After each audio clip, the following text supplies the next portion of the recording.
Lucknow Super Giants captain Rishabh Pant రాబోయే IPL 2026 season కోసం సిద్ధమవుతూ యువరాజ్ సింగ్ ఆధ్వర్యంలో శిక్షణ తీసుకుంటున్నాడు.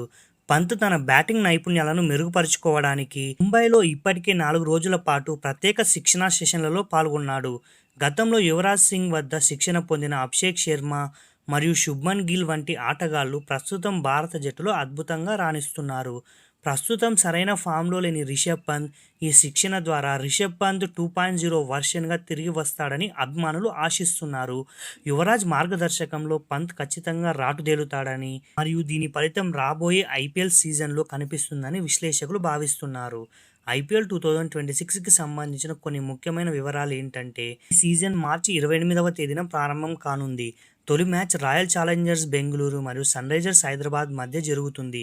లక్నో సూపర్ జెయింట్స్ తన మొదటి మ్యాచ్ను ఏప్రిల్ 1వ తేదీన లక్నో వేదికగా ఢిల్లీ క్యాపిటల్స్తో ఆడనుంది.